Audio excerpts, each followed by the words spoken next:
Hi, it's Christina with the Sisyphean Journal, and I'm kind of responding to an article on PJ Media. I'll provide the link below if YouTube doesn't nuke it as hate speech to link to PJ Media. The article says, as a former liberal, I can assure you leftists celebrate abortion because they hate you. And I'm just going to cover the writer's point very briefly. The real reason the lefty abortion goblins are misplacing their excreta lately, what a neat way to say losing their shit, are misplacing their excreta lately is simple. They hate conservatives and they believe every abortion is a swaggering middle finger to evil, racist pro-lifers.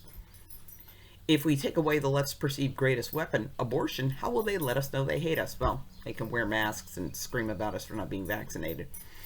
This is why they react like vampires on a sunny beach when it comes to ending abortion. It's not so much a woman's right to choose as a way of lashing out at you.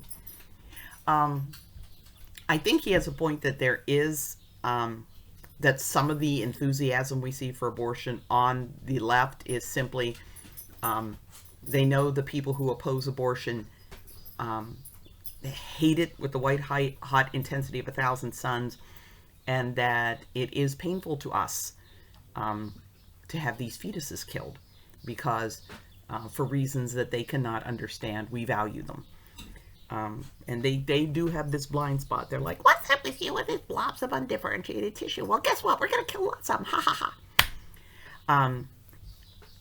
But this just adds to one of the reasons why the banshees are screaming about abortion. I mean, there's the women who feel guilty about their abortions but don't want to admit that they killed a baby.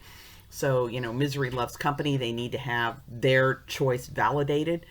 And if you're feeling guilty about something and there are people out there who are going to validate what you did and tell you it wasn't wrong, man, you're like this with them.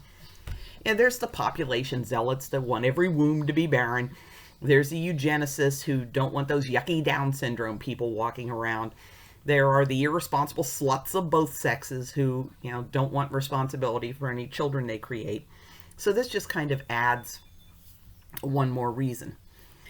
But I do have one problem with this. It says, liberals believe the one thing that truly hurts conservatives to the core, that really steams their clams, their kryptonite, is a woman walking into an abortion clinic and ending a pregnancy. That terminology, ending a pregnancy. Pro-lifers have absolutely no problems with ending pregnancies. I drove my daughter to the hospital to have her pregnancy ended.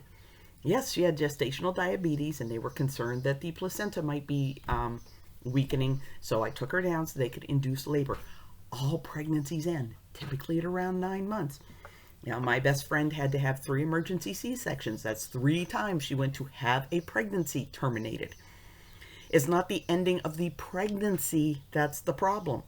It's the fact that people are choosing to end the pregnancy in a way to ensure that the uterine entity that we see as a valuable human being dies. And if you don't think it's all about making sure the baby dies, ask yourself why post-viability abortions are even a thing.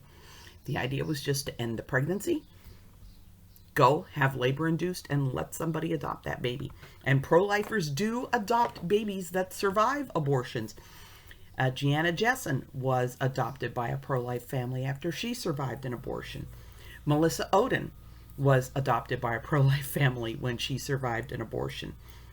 Oh my gosh, there's this beautiful little girl that survived an abortion by George Tiller. Can't remember her name now. Sarah Brown was adopted by a pro-life family after she survived an abortion. So, that the whole point is to make sure that it's a dead baby, not a terminated pregnancy.